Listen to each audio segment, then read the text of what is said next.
Y vamos a seguir hablando entonces de los sistemas de absorción. Por ahí, nada más para retomar, que le subí en el chat de WhatsApp lo de la zapatería Kessler, ¿verdad? Pero también pueden buscar en ferreterías industriales y pueden encontrar zapatos relativamente cómodos de precio, ¿verdad? Que no sean los marca Cat y esos que son súper caros, o sea, no es necesario, como incluso de pedirlos prestados si fuera el caso, a alguno de sus compañeros. Pues sí es importante como irse haciendo uno sus cositas, pero a veces no se puede. Bien, entonces, estamos hablando sobre los lavadores de gases. Hablamos de que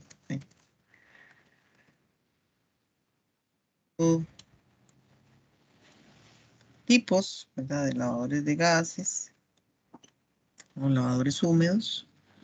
Y básicamente, ¿verdad? Que hablamos de torres de atomización o pulverización, que básicamente son un set de toberas en el cuerpo del lavador.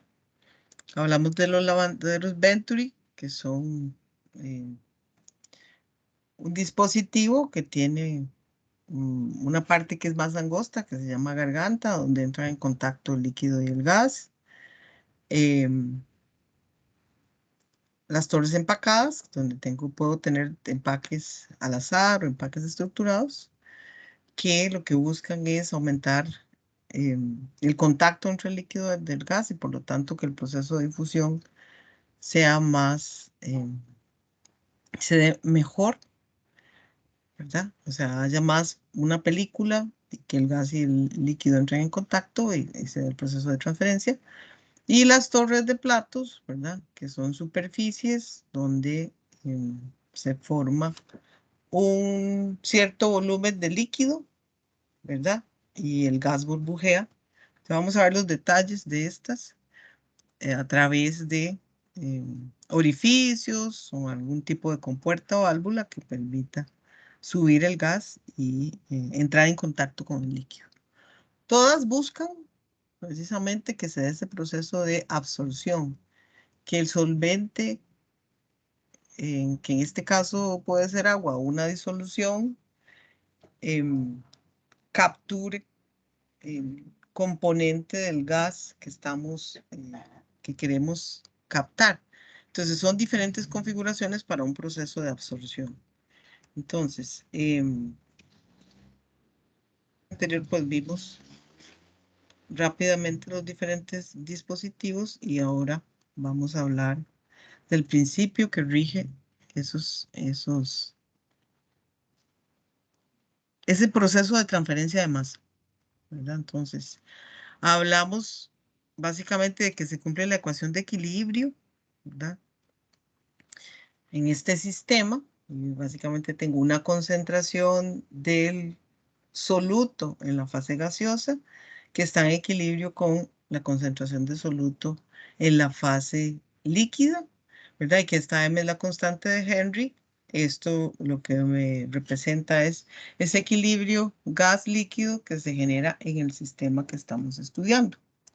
Aquí les hablé de varios supuestos con los que trabajamos para simplificar el proceso de transferencia de masa y les dije, suponemos que el único componente que pasa de la fase de vapor a la fase líquida es el soluto de interés, ¿verdad?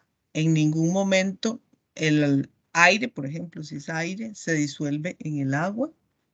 Y también el otro supuesto es que el agua no se, si fuera el agua, o el solvente de interés, ese solvente no se evapora para pasar a la fase gaseosa. Que el único componente que se está moviendo es el soluto que pasa de la fase gaseosa a la fase líquida, ¿verdad? Y estos me dan los valores en el equilibrio. Entonces, trabajamos a temperatura constante y es importante conocer las velocidades del líquido y del gas. falta algo.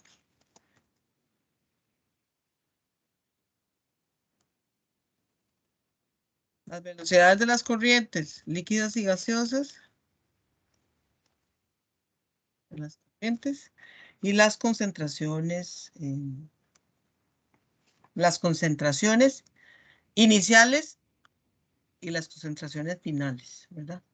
Expresadas como fracciones molares. Entonces, esto es un esquema sencillo del proceso que se da.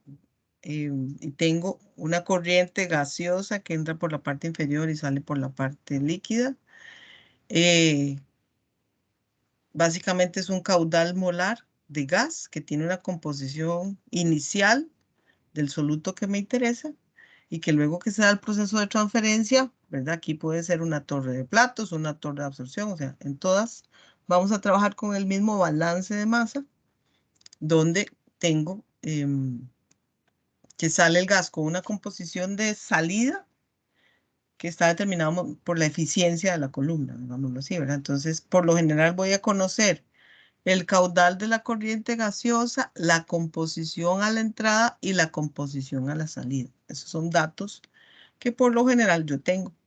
Y en la otra parte de mi balance es el líquido que entra, ¿verdad? Y que sale. Puede ser un líquido puro, entonces la concentración inicial del soluto es de X a 2 es 0, o puede ser una disolución, voy a tener una composición inicial. Y después de que sea el proceso de transferencia, sale el líquido con una composición mayor de la inicial, porque se supone que se transfirió el soluto que me interesa. Consideraciones también aquí, que no hay acumulación dentro del sistema, ¿verdad? Que lo que entra sale. Luego, digamos, del tiempo de retención del gas dentro del cuerpo de la torre. Entonces,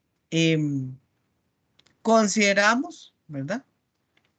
Que aunque hay una transferencia de masa, consideramos que la corriente de gas a la entrada y a la salida son iguales y la corriente de líquido a la entrada y a la salida son iguales, ¿verdad? ¿Por qué? Porque tenemos corrientes muy grandes y concentraciones muy pequeñas. Entonces, donde que hay una variación, ¿verdad? Vamos a hacer esta aproximación, ¿verdad? Que el caudal no varía. Y entonces, se reacomoda, es un balance de masa eh, y básicamente se quitan los términos y se considera que la corriente de gas es constante y que la corriente de líquido, el caudal es constante. Entonces, y a partir de este balance de masa, se hace un reordenamiento y se establece esta relación líquido-gas, ¿verdad? Como la diferencia, es la pendiente de una curva. Pues la concentración de entrada menos la concentración de salida para la fracción de gas y la fracción líquida, y eso se llama una línea de operación, la línea en la cual se muestra el comportamiento de la torre de absorción. Entonces aquí es importante, ¿verdad? Que para las columnas de absorción, es decir, conocemos la cantidad, el caudal de gas, un flujo molar, las concentraciones del soluto a la entrada y la salida en la fase gaseosa y conocemos por lo general la composición del líquido entrante, si vamos a usar alguna disolución diluida o vamos a usar un líquido puro, ¿verdad? Entonces todo eso se fija con los requisitos del proceso y hay que calcular la cantidad de líquido que vamos a usar con base a esta relación líquido-gas mínimo, ¿verdad? Entonces, el proceso de transferencia de masa, aquí quiero decir algo, el proceso de transferencia de masa, ¿verdad? Se da siempre y cuando exista una diferencia de concentración. Entre mayor diferencia de concentración haya, mayor velocidad de difusión. Y cuando las concentraciones se van acercando al equilibrio, el proceso de transferencia de masa se va deteniendo. Eso es importante tener en cuenta. Entonces, cuando vemos esta curva, bueno, esta gráfica que representa el comportamiento, ¿verdad? Del equilibrio, entonces tenemos en el eje de las Y, ¿verdad? La composición del componente A en la fase gaseosa, ¿verdad? Aquí, digamos que hacemos un arreglo matemático, ¿verdad? Porque estamos graficando Y mayúscula, que es la fracción molar del componente A respecto del aire, ¿verdad? Respecto del aire. Y aquí graficamos en el eje de las X la fracción molar del componente A respecto de el disolvente, ¿verdad? Supongamos que en la mayoría de los casos es agua, entonces sería la fracción molar del componente A respecto de el agua. Entonces, tenemos varias información. Tenemos la curva de equilibrio, que me la da la ley de Henry, la curva de equilibrio, y tengo posibilidad de varias líneas de operación. Entonces, cuando comenzamos a hacer el diseño, ¿verdad? Vamos a buscar esta curva que es tangente a la curva de equilibrio. Esa me da, y la pendiente de esta curva, ¿verdad? Que es tangente a la curva de equilibrio, me da la relación líquido-gas mínima, ¿verdad? La relación líquido-gas mínima. Digamos que si yo trabajara con esta curva, la altura de la torre es infinita, porque como no hay diferencia, esta diferencia entre la curva de operación y la curva de equilibrio, me da esa transferencia de masa, esa posibilidad de transferencia de masa que haya de la composición del gas en esta curva de operación a llegar al equilibrio. Entonces, mientras haya una diferencia, hay transferencia de masa. Entonces, en la línea de operación mínima, ¿verdad? Que es tangente a la curva de equilibrio, en este punto, ¿verdad? La altura de la torre se hace infinita porque no hay transferencia de masa. Entonces, básicamente, em, como son iguales, ¿verdad? No hay transferencia de masa. Siempre buscamos que esa diferencia sea lo mayor posible. ¿Ok? Entonces, y a partir de esta línea de operación mínima, establecemos la relación gas-líquido mínima y entre 1.2 y 1.5 veces esta pendiente, obtengo estas posibles líneas de operación, ¿verdad? Estas líneas de operación que tengo aquí, por cierto, no sé si explican los puntos. Esta concentración YA1 es la concentración de entrada del gas. El gas entra con una composición del componente A, ¿verdad? Alta.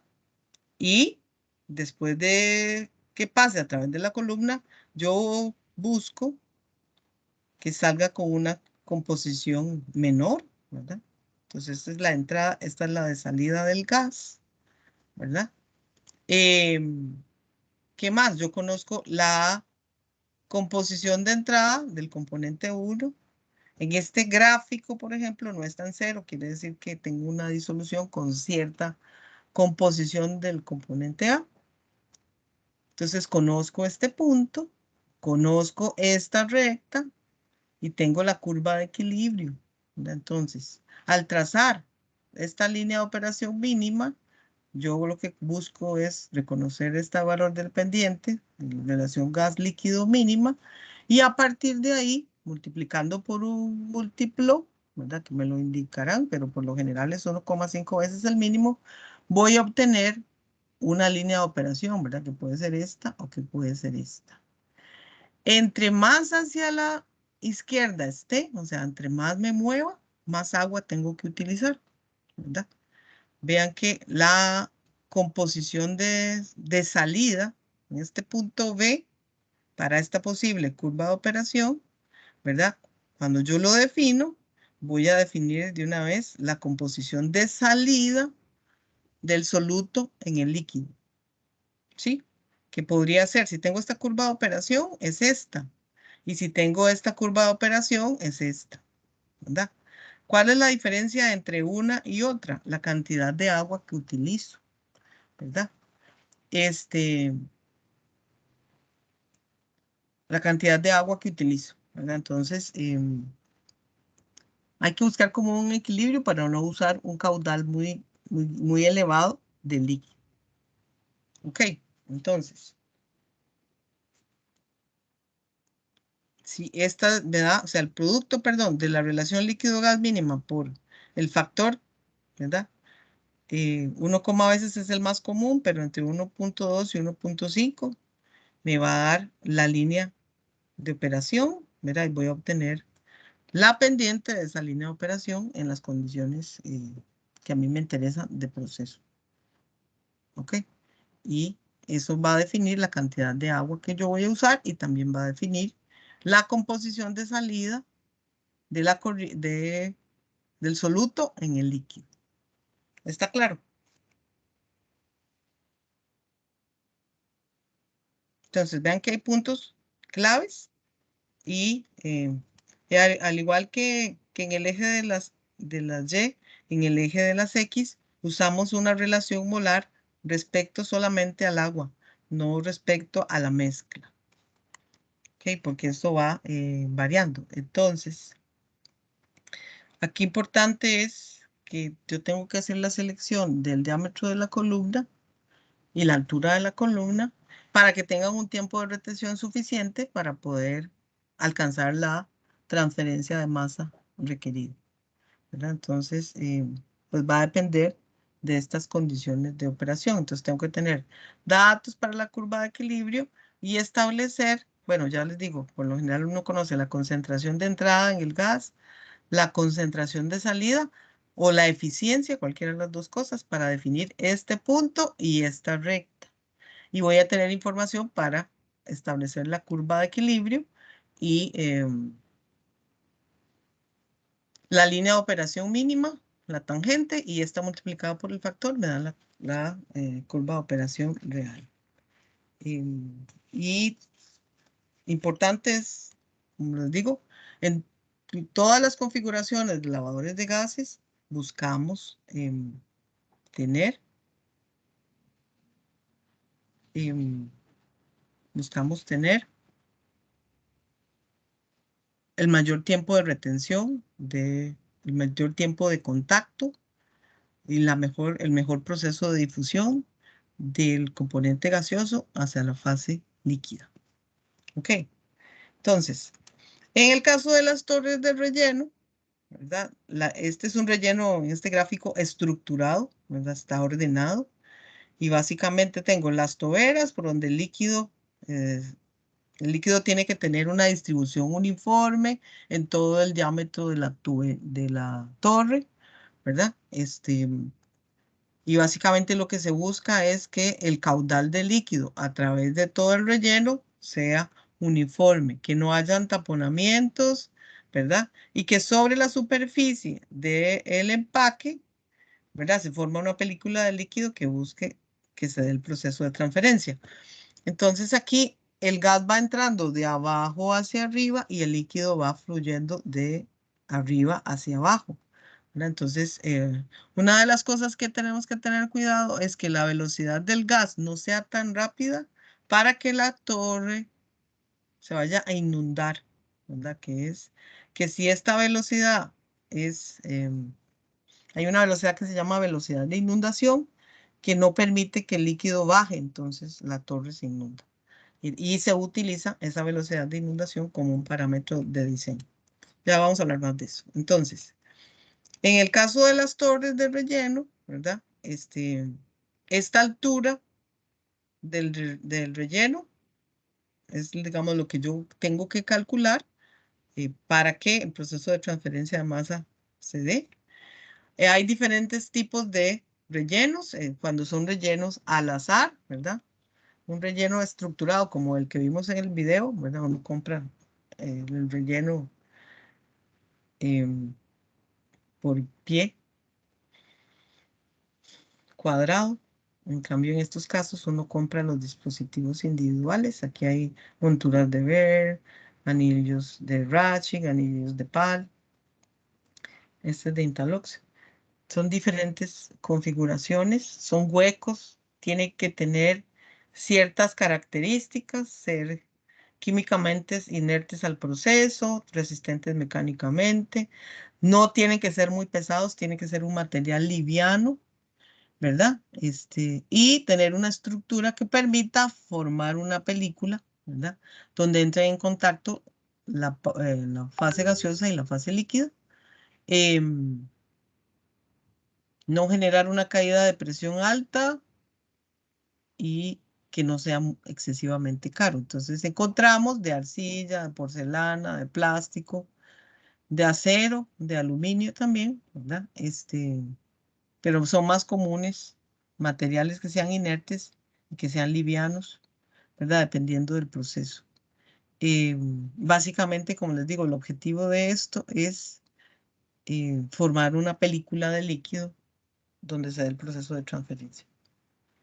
Ok, entonces, cuando yo voy a diseñar en general una columna, ¿verdad? Aquí vamos a enfocarnos en una columna de relleno, pero cuando yo voy a diseñar una torre, un lavador de gases, yo necesito conseguir el máximo de transferencia de los componentes, obviamente con el mínimo consumo de energía, y también que el tamaño de la columna sea un tamaño razonable, ¿verdad? Si me da una columna dependiendo, digamos, de los caudales que tenga dentro del proceso, ¿verdad? Puedo tener una columna de 10 metros, pero ya una columna de 50 metros, pues es algo como ilógico, ¿verdad?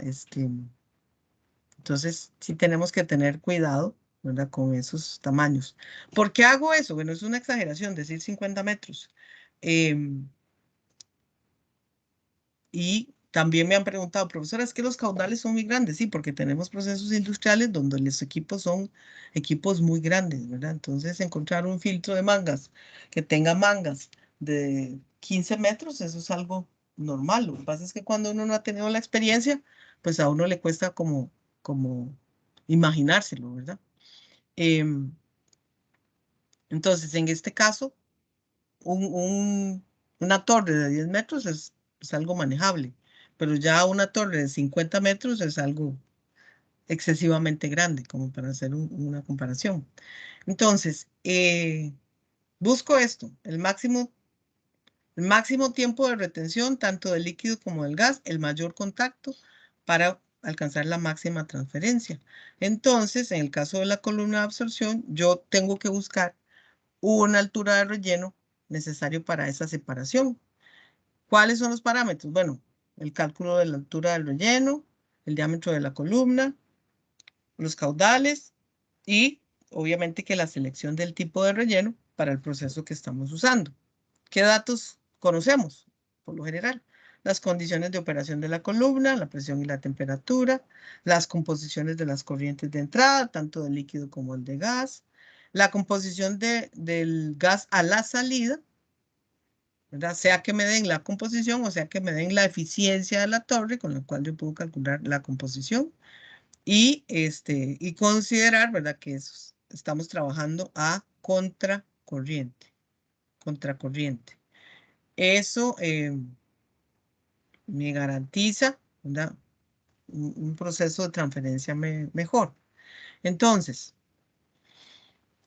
para ver el sistema, digamos, de absorción en estado estacionario de un soluto A desde una mezcla gaseosa con B mediante un absorbente líquido C.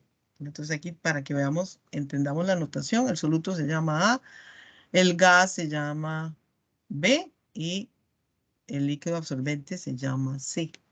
Entonces,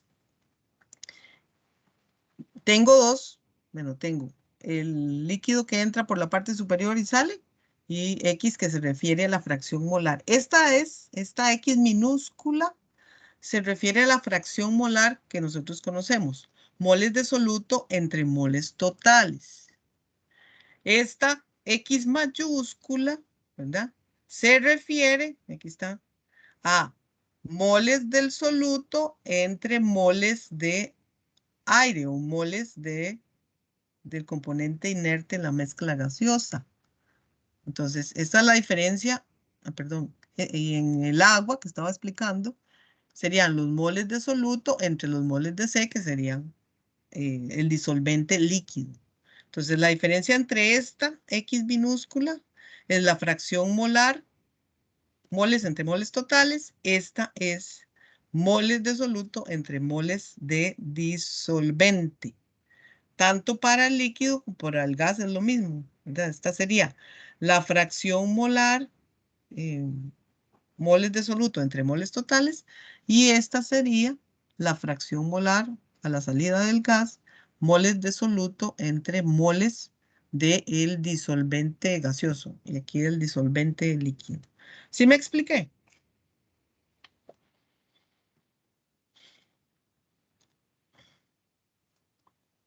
Sí, profe. Ah, pues pensé que estaba sola. Tengo la cámara apagada, solo me cuenta. Bueno, entonces,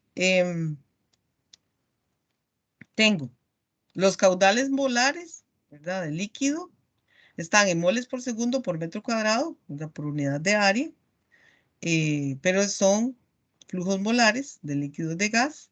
Las fracciones molares, ya les dije, estas son las normales que conocemos.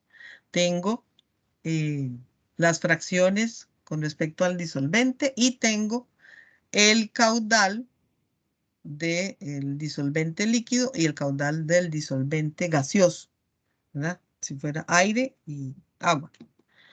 Entonces, cuando se plantea el balance, usamos estas corrientes de disolventes y consideramos que no cambian, ¿verdad? Por lo que dijimos de que ni el disolvente gaseoso se disuelve en la fase líquida, ni el líquido se evapora para pasar a la fase gaseosa. Entonces, estos dos permanecen constantes. ¿Ok? Entonces, cuando se establece el balance, ¿verdad? Yo tengo que el caudal del disolvente líquido va a ser el caudal total por 1 menos X, ¿verdad? Me dan los moles del disolvente líquido, ¿verdad? O lo puedo expresar como L, el caudal total, entre 1 más la fracción molar del soluto en el disolvente líquido. Igual pasa para la corriente GS, que serían los moles del disolvente gaseoso.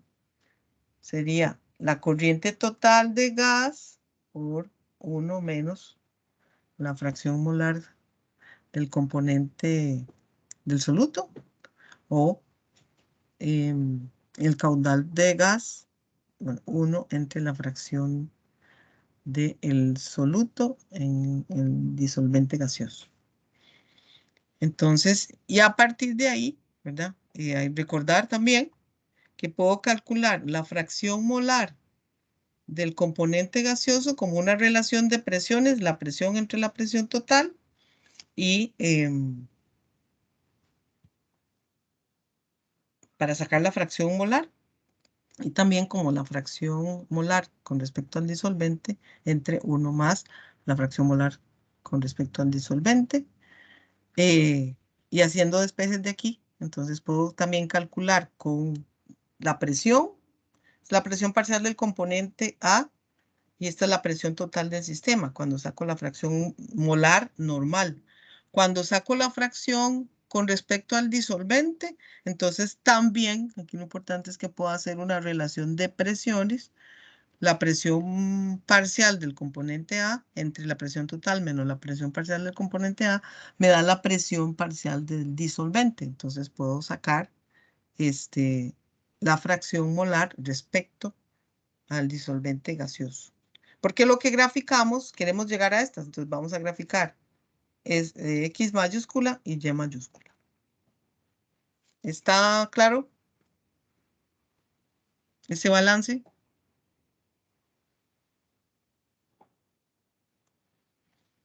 Ok, entonces, tenemos aquí, como les dije, ya es el mismo esquema donde tengo eh,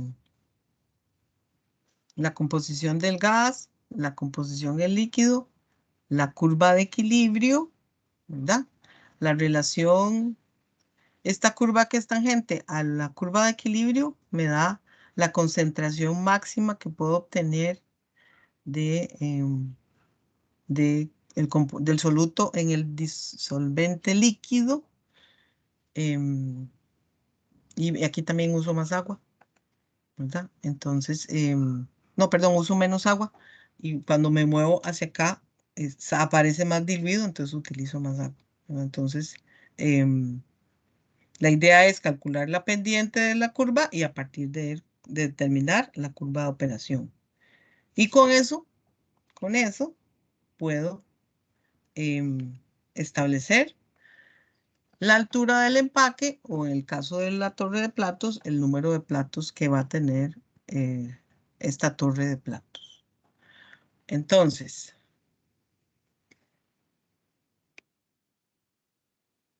aquí veamos estos ejercicios. Entonces, estos creo que los habíamos visto en operaciones. Sí vimos, cuando vimos absorción, vimos este tipo de gráficos. Me acuerdo.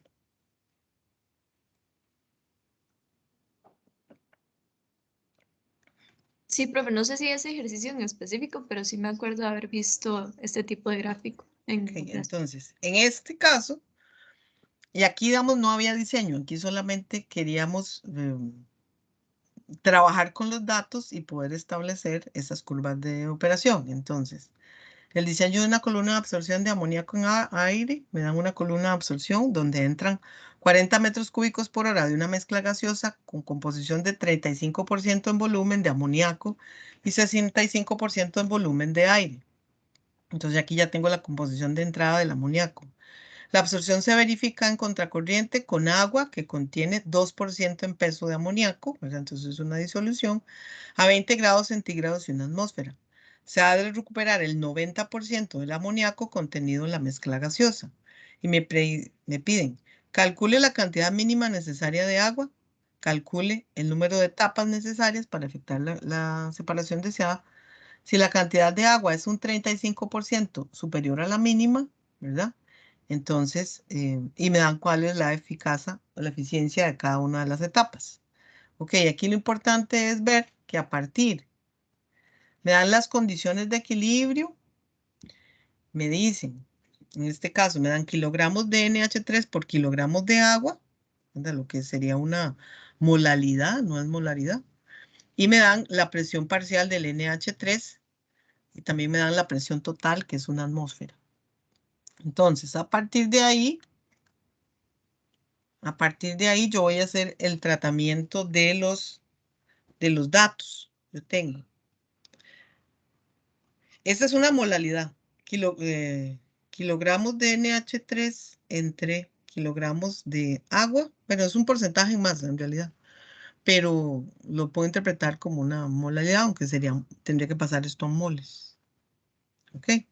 Entonces, y me dan la presión parcial del componente. Entonces tengo que construir, para poder hacer las gráficas, tengo que construir las fracciones molares y a partir de las fracciones molares calcular las relaciones molares. Entonces, para hacer eso necesito la masa molar del NH3, que es 17, la masa molar del agua, que es 18, y a partir de aquí, ¿verdad? Puedo calcular este valor de X, ¿verdad? Entonces,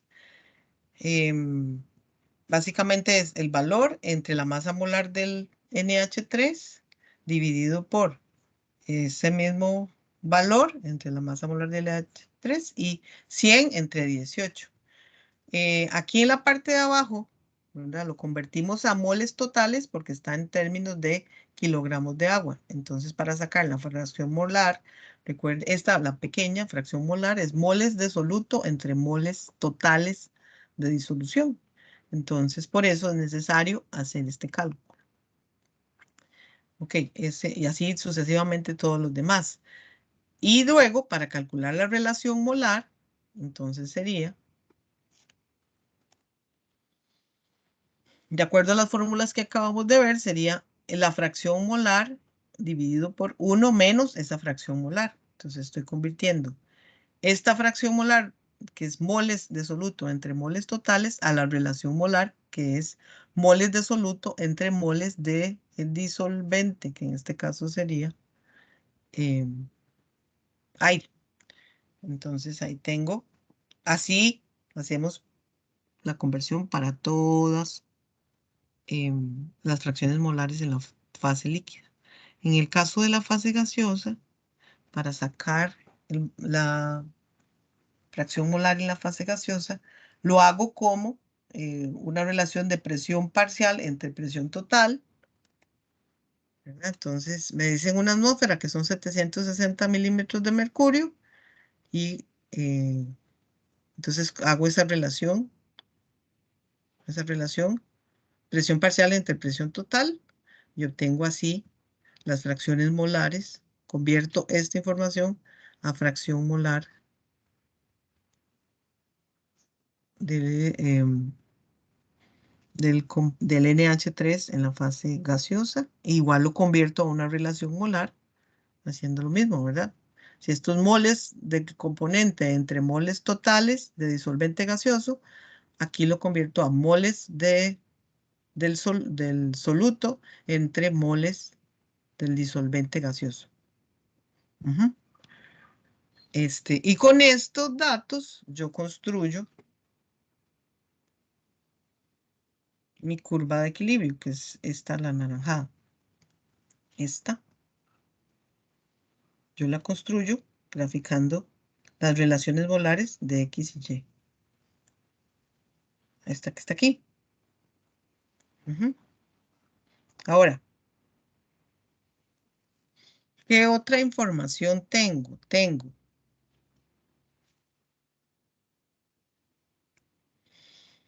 Me dan la composición del gas a la entrada, que me dicen que es 35% volumen-volumen. Entonces, cuando tengo una relación volumen-volumen, la puedo convertir a una fracción molar, dividiéndola por 100.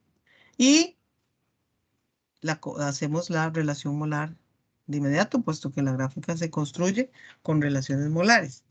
Tengo la composición del gas de salida en relación molar, ¿verdad?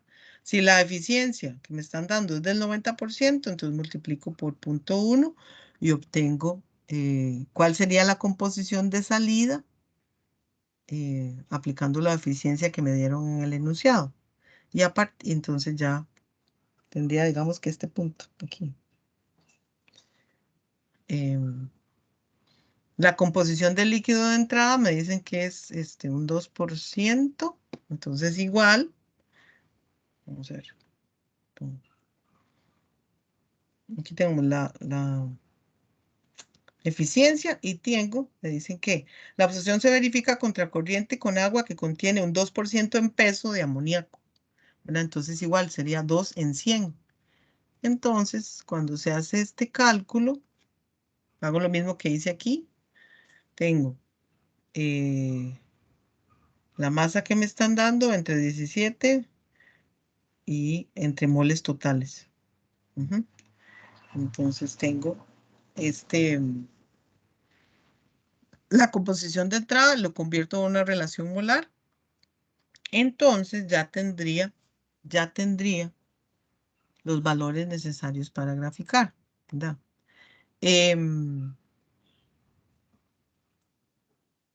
Este valor, ¿verdad? Representa la composición de entrada, ¿verdad? El valor de salida, no, perdón, el valor de entrada, de aquí, y yo me di un valor ahí para poder generar esta curva de aquí.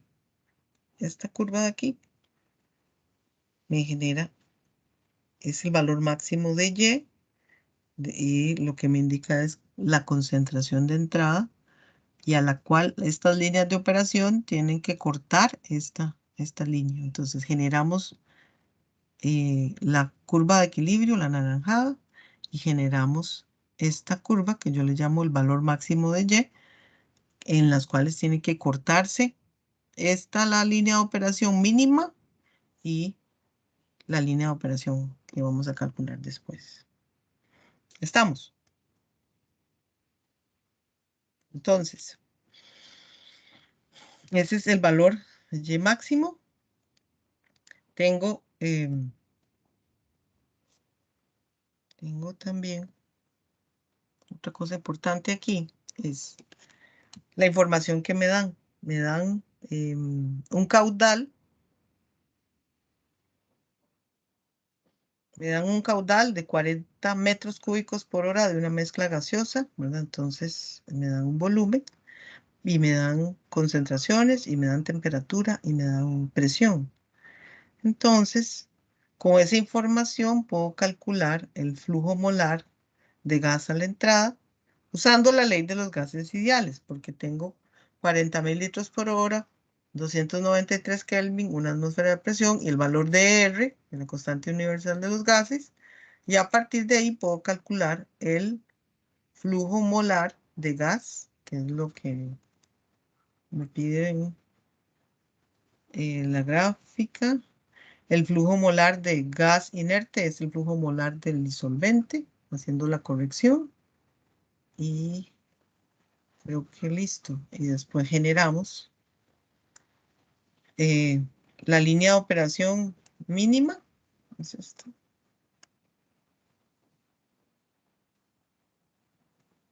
La línea de operación mínima, ¿verdad? Considerando dónde las dos líneas se intersecan.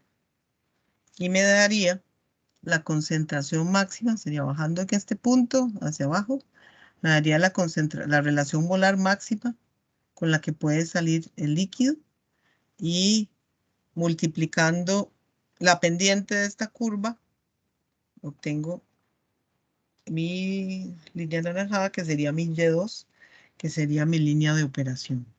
¿Ok? Entonces, esta hoja de cálculo, yo la voy a subir. Yo he estado trabajando todo este rato con la cámara apagada, disculpen.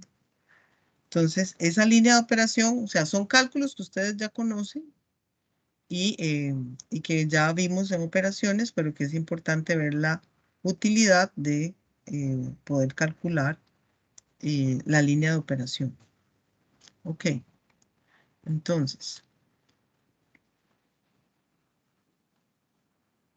¿alguna pregunta de esto? Entonces, hay ejercicios resueltos, hay 3 que yo quiero que revisen, ¿verdad? Y que entonces en la próxima lección pues me hagan las preguntas pertinentes. Ok, entonces, seguimos adelante. Hablamos de las ecuaciones de diseño para la columna empacada. Entonces, aquí está la metodología del TEOR, ¿verdad? Que es una metodología, bueno, aquí sí tenemos una ecuación o un método gráfico por el cual podemos calcular el diámetro de la torre, ¿verdad? Y calcular el número de unidades de transferencia y el producto del número de unidades de transferencia por la altura de la unidad de transferencia me da la altura total del empaque, que es lo que ando buscando en el caso de una columna empacada. Entonces, como les dije antes, el líquido va bajando a cierta velocidad y el gas va subiendo a cierta velocidad. Entonces, hay una condición indeseable, perdón, que se llama como velocidad de inundación, que es cuando la velocidad del gas es tan grande, ¿verdad?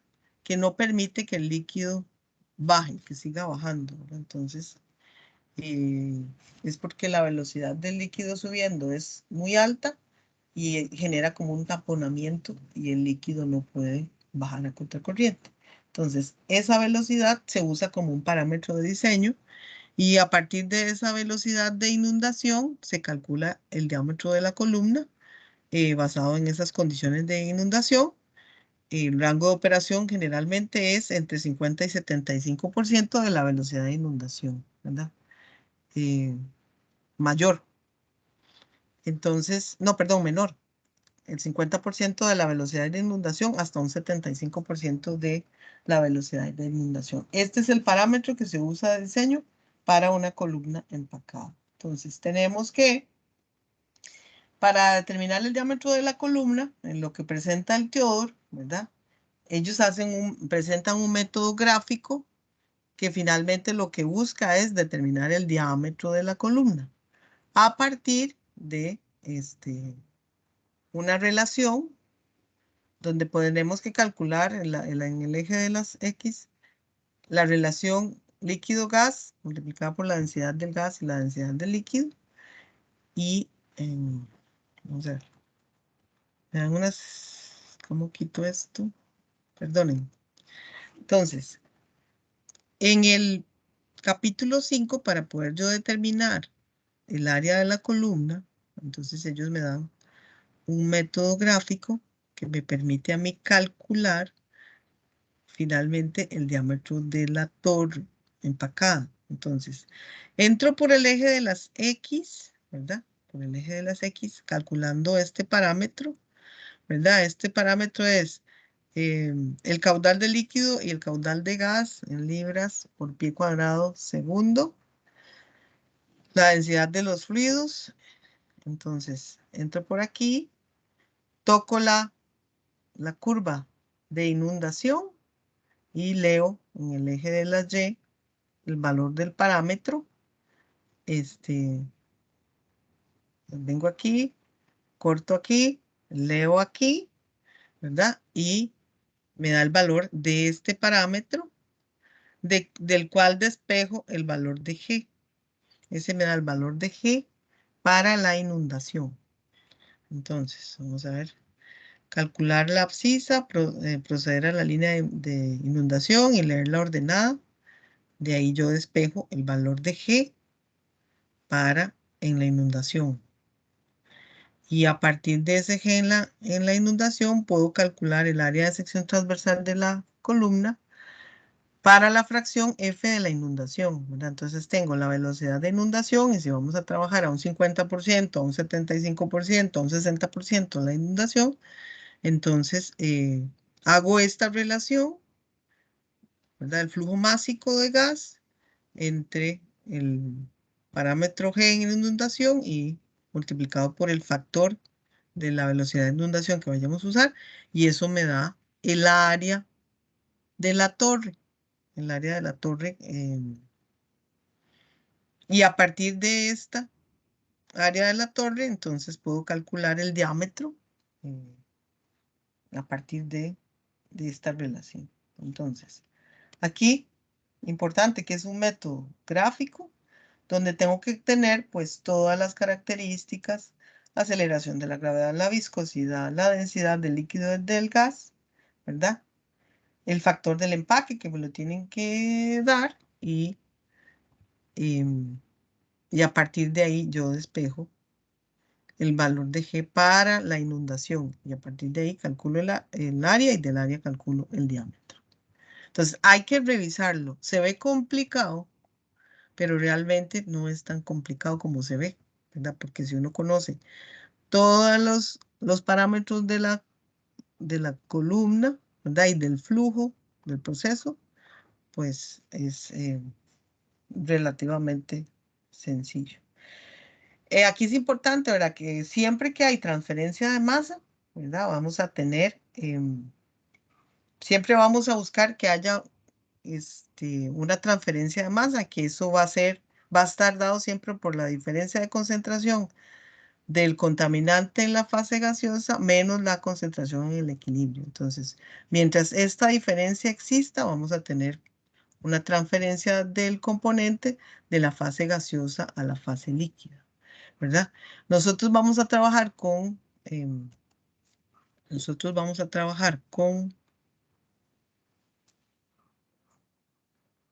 perdón, con disoluciones diluidas. ¿Cómo hago para quitar esto? Ya. Vamos a trabajar con disoluciones diluidas.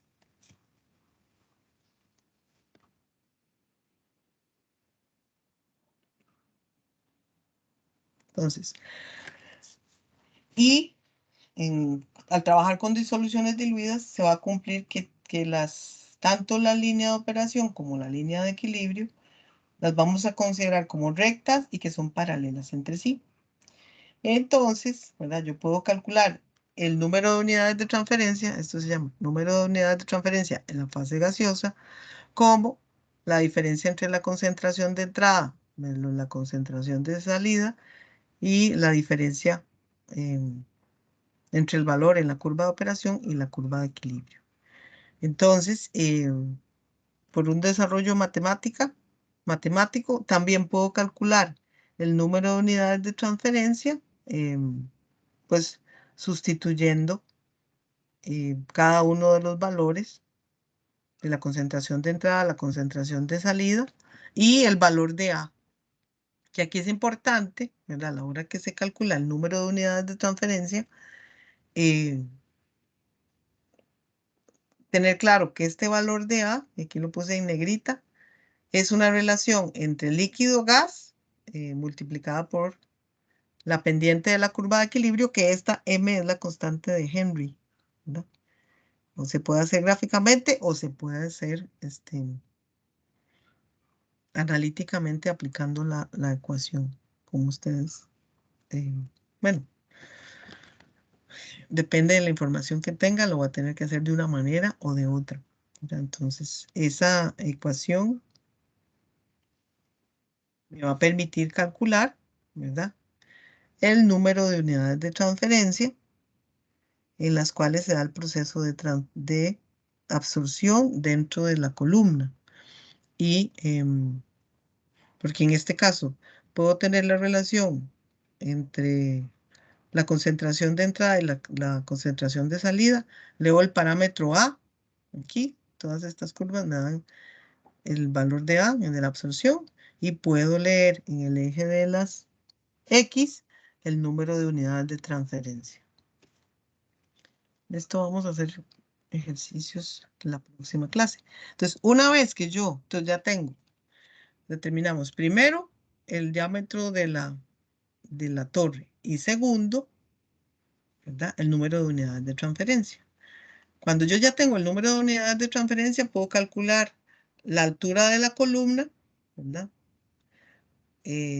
Multiplicando el número de unidades de transferencia totales por la altura de una unidad de transferencia, que esto me lo tienen que dar. La altura de la unidad de transferencia, esto es la altura de contacto necesaria entre el líquido y el gas para lograr la separación, ¿verdad? Entonces, esta es la altura de una unidad de transferencia multiplicada por el número de unidades de transferencia que tenga la torre. Lo que me va a dar esto es la altura del empaque que se necesita dentro de la torre. La altura del empaque. Ahí dice altura de la columna, pero es la altura de la torre, del empaque. La altura de la columna es mayor, ¿verdad? Porque hay que considerar la zona donde están las toberas, donde está el eliminador de niebla, en la parte de abajo donde está el recipiente para recolectar el líquido, ¿verdad? Nada de eso está considerado aquí. Aquí solo estamos calculando es la altura del empaque, ¿verdad? Entonces, calculamos el número de unidades de transferencia, me dan el valor de la altura de una unidad de transferencia y esto por lo general, cuando uno va a diseñar, pues se hace un prototipo para calcular este número de unidades de transferencia. Ya se optimizan en el laboratorio las condiciones de operación y luego se hace el escalamiento, ¿verdad? Entonces, tanto el número de unidades de transferencia como la altura de la unidad de transferencia se determinan en muchos casos de forma experimental. Entonces, aquí es importante, ¿verdad? Entre parámetros que se mencionan en el TEOR, que el tamaño nominal de la empacadura, o sea, del empaque, nunca debe exceder 1/20 del diámetro de la columna, ¿verdad? Entonces, ese es un criterio de selección que se puede utilizar para calcular el tamaño del empaque. Cuando ando buscando empaque al azar, entonces, ¿de qué tamaño deben ser las sillas de ver o los anillos de rashing? Bueno, este es un criterio, 1/20 del diámetro de la columna. Y y como les digo, se diseña a partir de la velocidad de inundación entre un 50 y un 75%, pero que habitualmente se trabaja con un 75% de la velocidad de inundación, ¿verdad? Para que trabaje de la forma más eficiente posible, pero eh, que la torre no se inunde. Estamos hablando de la torre empacada. Ok, entonces, básicamente, si entendemos, ¿verdad? Si entendemos. em, a la hora de hacer el cálculo tenemos que conocer el proceso, seleccionar el tipo de empaque que vamos a usar, calcular el diámetro de la torre, calcular el número de unidades de transferencia. Me tienen que dar la altura de una unidad de transferencia y con eso yo puedo calcular la altura del empaque. Y vuelvo y reitero que la altura del empaque no considera las auxiliares, por decirlo así. ¿Dónde está la tobera? ¿Dónde están las toberas para líquido? El eliminador de niebla que está en la parte superior, ni tampoco considera en la parte inferior la entrada del gas y el recipiente de líquido. Entonces, ese tipo de detalles lo podemos encontrar en hay un libro que se llama el Treibal, que es de diseño, es de ingeniería química, pero viene como más detallado todos esos aspectos que el Teodor no contempla. Ok, ahora, si comparamos la torre de relleno con una columna de platos, ¿verdad? ¿En qué caso se favorece usar una torre de relleno o una columna de platos? Entonces, las columnas, ¿en qué condiciones se favorece usar una columna de relleno? Cuando tengo columnas de pequeño diámetro, cuando tengo un medio que es corrosivo, cuando necesito una baja retención de líquido, ¿verdad? Si es un material que se descompone, entonces me sirve más tener una columna de relleno, o cuando el líquido tiende a formar espuma, ¿verdad? ¿Por qué? Porque en los platos se va a generar mucha espuma, entonces puede ser complicado para la operación de la torre. Entonces, estos son criterios que favorecen el uso de columnas de relleno. ¿Cuándo se favorece una columna de platos? ¿Verdad? Cuando tengo cargas variables de líquido y vapor, ¿verdad? O sea que las condiciones del proceso no son constantes, entonces en esos casos se favorece que use una columna de platos, ¿verdad? Cuando trabajo un sistema a presión, es preferible usar una columna de platos. Bajas velocidades de líquido, eh, tengo gran número de etapas, o el diámetro tiene que ser mayor. Necesito un tiempo elevado de residencia del líquido para que el proceso de transferencia se dé, ¿verdad? Entonces, los platos favorecen que haya mayor tiempo de residencia del líquido. Cuando tengo particulado, o sea, cuando hay un posible ensuciamiento, ¿verdad? Porque el gas viene mezclado con partículas, entonces es preferible una columna de platos versus una de relleno, porque la de platos es más sencillo limpiarla. Este, ese sería. Y cuando hay esfuerzos térmicos o mecánicos que pueden provocar que el relleno se rompa. Entonces son criterios que se pueden utilizar para escoger una u otra. Por ejemplo, hay que como analizar la solubilidad del componente en el líquido, y si digamos que la solubilidad no es mucha o a las condiciones que estamos trabajando de temperatura, entonces ver dónde necesitamos un tiempo de retención mayor que digamos en una columna de relleno. Si no hay un taponamiento, ¿verdad? El tiempo de retención sería el tiempo que tarda el líquido en recorrer el relleno, mientras que en una columna de platos ese tiempo de retención es un poco mayor, puesto que tiene que ir moviéndose de plato a plato, alcanzar el nivel deseado y seguir al siguiente plato. Ok, entonces son criterios que les pueden servir. Entonces, cuando hablamos de las ecuaciones de diseño para columna de platos, igual, ¿verdad? Es importante, pues, el diámetro de la columna y cuántos y de qué tipo de platos vamos a utilizar, ¿verdad? Por lo general, platos, bueno, ya les voy a mostrar que hay diferentes tipos de platos. La disposición y el diseño físico y el espaciado de la placa,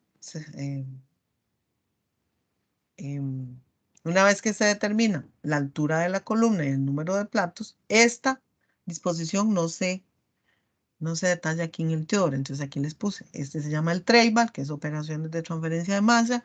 Ahí ustedes, no solamente se diseña lavadores de gases, sino también columnas de destilación.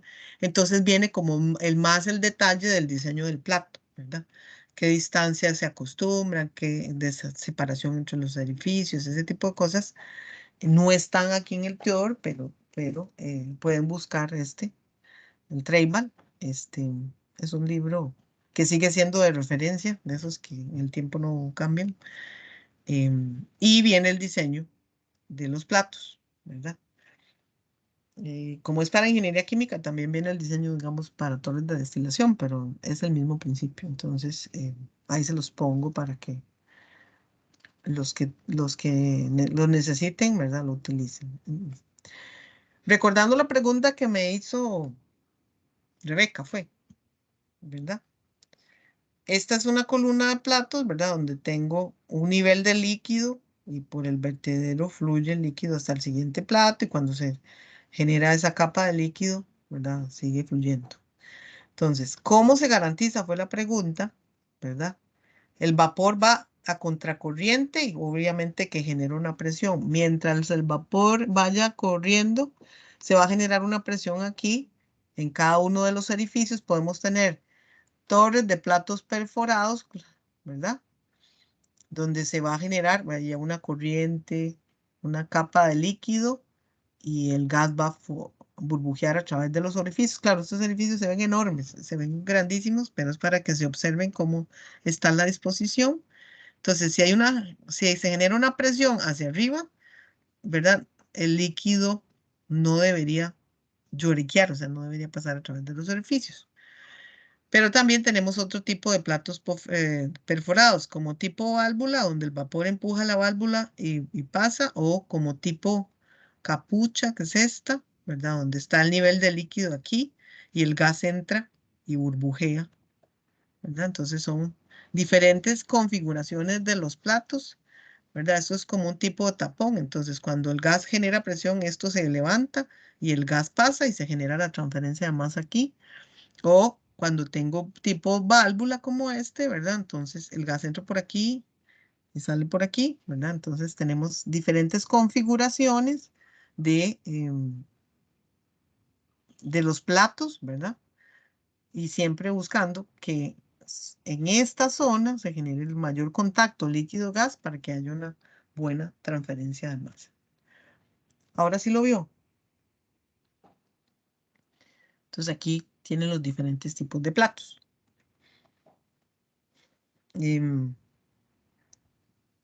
Entonces tengo otra configuración diferente de platos perforados. Platos perforados, aquí sí se ve mejor que aquí, porque aquí parece una cosa muy grande. Entonces, de platos perforados, donde les digo que la presión del gas hacia arriba es lo que impide que el líquido pase a través de los orificios, ¿verdad? Y entonces tenemos que aquí, esta es una vista. Entonces aquí está el vertedero y aquí está lo que se llama derramadero. El vertedero es esto y el derramadero es este pedacito de aquí. Entonces se forma una capa de líquido y el líquido pasa por la parte superior, ¿verdad? Pueden observar los videos. Entonces, lo que les decía antes es que igual en una torre de platos como esta, ¿verdad? Vamos a calcular el número de platos con el espaciamiento necesario entre cada uno de los platos para que en cada uno de estos platos se genera un proceso de transferencia de masa, ¿verdad? Entonces, eh, calculamos eh, un número de platos que lo que me da es esa, ese contacto líquido-gas suficiente para que se dé la transferencia de masa y alcancemos la eficiencia deseada. Entonces, tenemos la entrada de líquido, ¿verdad? Que entra por un costado y básicamente genera una capa de líquido. Tenemos una salida de gas. Aquí que este gráfico falta un eliminador de niebla, ¿verdad? Que es ese compartimento que está aquí, ¿verdad? que básicamente lo que hace es no dejar que las gotas de líquido salgan con el gas, ¿verdad? Entonces aquí habría un eliminador de niebla, los platos perforados, el vertedero, el derramadero, que sería esta parte superior de aquí. Se da una formación de espuma y esa formación de espuma, hay burbujas de gas atrapadas ahí. Entonces, podemos tener alimentación intermedia y tenemos la entrada del gas y la salida del líquido. Entonces, esto que está aquí, ¿verdad? Este es el último plato, estos se llaman como auxiliares. Entonces, cuando calculamos el área, la altura, el número de platos, no consideran los auxiliares. Cuando calculamos la altura del relleno, no se consideran esos auxiliares, ¿verdad? Entonces, hay que buscar criterios para poder considerar estas alturas aquí, que son auxiliares. ¿Qué más? Creo que ya. Entonces, en el caso de las columnas de platos, ¿verdad? Necesito igual calcular el diámetro de la columna y hablamos de una velocidad superficial para un tipo de plato específico y entonces esa velocidad de la inundación, ¿verdad? La calculamos como la relación entre las diferencias de densidades y ese coeficiente empírico que depende del tipo de placa y de las condiciones de operación. Este coeficiente me lo tienen que dar y entonces igual calculo la velocidad en la inundación y trabajo con un porcentaje de esa velocidad, ¿verdad? La sección transversal neta es la diferencia entre la sección transversal de la columna y el área ocupada por los bajantes. Aquí es importante esto, ¿verdad? Que tengo una área de sección transversal, que es el área del cilindro, y que a esa área yo le tengo que quitar el área que ocupan los bajantes para obtener esa área de sección transversal. Cuando hago el diseño, entonces igual aquí en la torre de platos considero un porcentaje de la velocidad de inundación. Que para acá, para líquidos que no forman espuma, entre un 80 y un 85%, y para líquidos un 75% o menos para líquidos que forman espuma, ¿no? Entonces, igual que en la torre de relleno, tengo que considerar la velocidad de inundación y usar un porcentaje menor de la velocidad de inundación para hacer el diseño y el cálculo del diámetro de la torre. La altura de la columna se determina con el número de placas reales, las placas teóricas divididas por el rendimiento global de la placa y también del espaciamiento de placas elegido. En el ejemplo que les puse, un ejemplo que ustedes tienen que revisar para ver las líneas de operación, etcétera, se habla de la eficiencia de los platos, ¿verdad? Entonces ahí es importante que yo calculo un número de platos teóricos y que luego a esos platos teóricos tengo que aplicarle la eficiencia para poder calcular el número de platos reales. Y básicamente, eso es importante considerarlo aparte del espaciamiento de las placas elegido. Se puede calcular el número de placas teóricas gráficamente, ¿verdad? A través de la curva de operación y la línea de equilibrio. Entonces, aquí tengo la curva de equilibrio y esta, digamos, es la línea de operación que ya calculamos.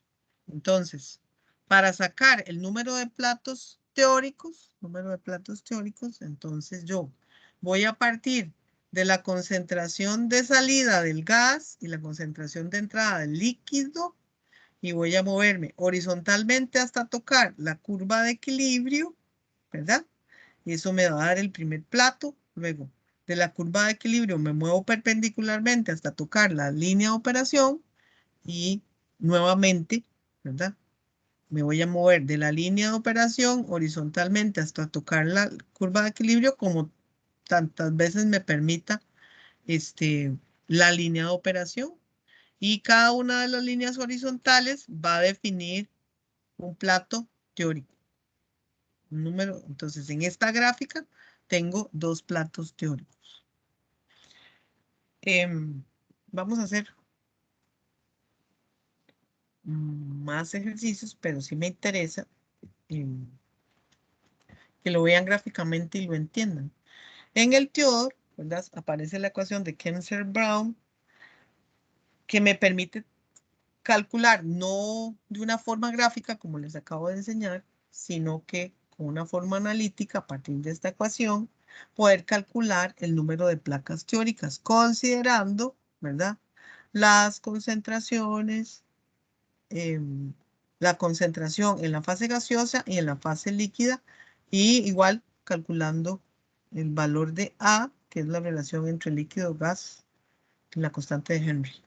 ¿Verdad? Entonces, no necesariamente lo tengo que hacer, es bonito hacerlo gráficamente, pero puedo utilizarlo, la ecuación, y hacerlo de forma analítica para calcular el número de platos teóricos que se necesitan.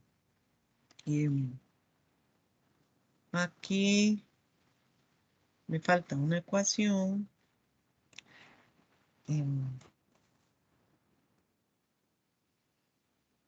Aquí me falta una ecuación, un momento. Bueno, aquí me falta una ecuación.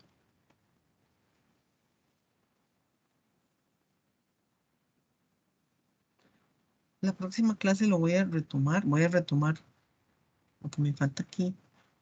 Y básicamente lo que viene aquí en el Theodore es la forma como se calcula. Perdón, chicos.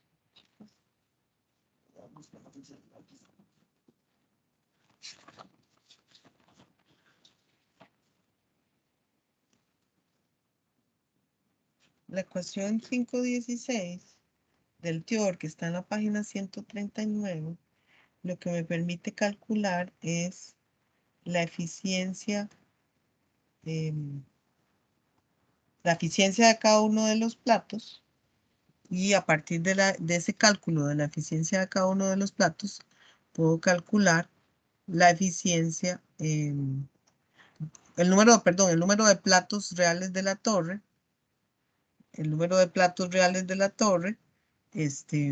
que sería el número de platos teóricos entre esta eficiencia global, ¿verdad? Eficiencia global de la torre.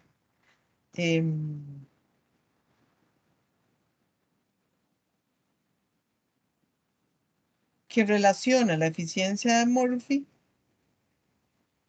que son valores que están disponibles en la literatura. Hoy estaba en la mañana preparando la clase, ¿verdad? Y me di cuenta que esta ecuación no estaba, pero ya después entré a la parte de consulta y se me olvidó, por supuesto, que tenía que completar esto. Pero nosotros en los ejercicios que trabajamos siempre haciendo una corrección. Se les da el valor de la eficiencia o la forma de calcularlo, y para calcular, pasar del número de platos teóricos al número de platos reales. Y ahí me disculpa por ese hueco que está aquí. Entonces, esta sería la forma gráfica de calcular el número de platos teóricos en una columna de absorción a contracorriente. Tengo la relación de la concentración de un plato al otro y el valor de A, que es de absorción, que relaciona el caudal de líquido con el caudal de gas y la constante de Henry, de equilibrio.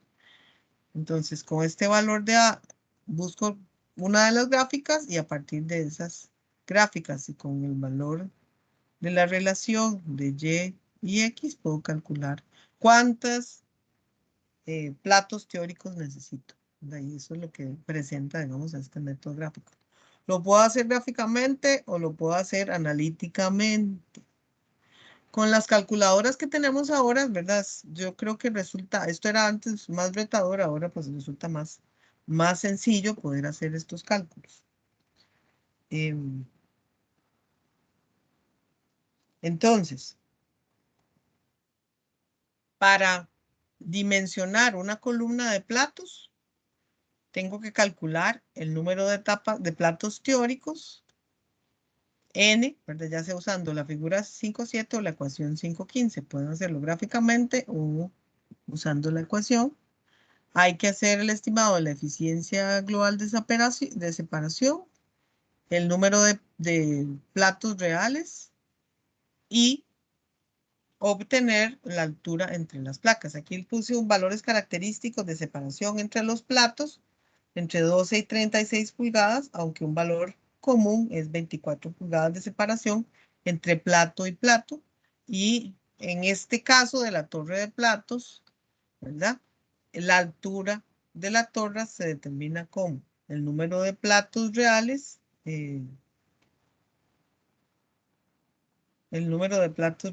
y puedo después determinar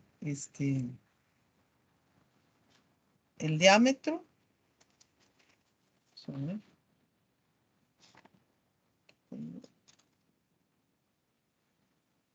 Puedo calcular el diámetro a partir de la ecuación de la velocidad de inundación, que está en términos de pies cúbicos entre área. Y otra cosa importante es la caída de presión en el plato, que tiene valores característicos entre 2 y 6 pulgadas. ¿Ok? Esa caída de presión lo que representa es la altura aproximada del líquido en las placas, ¿verdad? ¿Cuánto es la cantidad de líquido que puede acumularse? El tamaño de la película, el tamaño de la película de líquido que se forma sobre el plato. Entonces, esa caída de presión en el plato, lo que determina es esa altura de líquido en las placas. Ok, entonces, voy a subir, vamos a llegar hasta aquí hoy.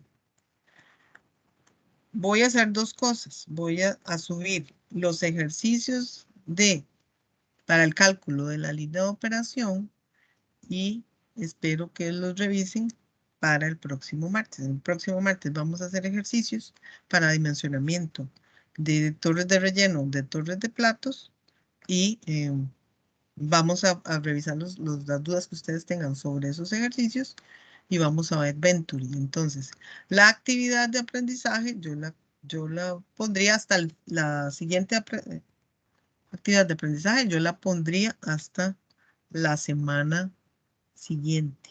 ¿Ok? Entonces, para esta semana tienen que entregar la actividad de aprendizaje 2 y la actividad de aprendizaje 3 para la semana siguiente. Ok, bueno. Entonces, quedamos aquí. Voy a subir eso, por favor lo revisan y nos vemos, si Dios lo permite, el próximo martes. Buenas tardes, que pasen bien. Gracias, profe. Hasta luego. Chao. Gracias, profe. Hasta luego.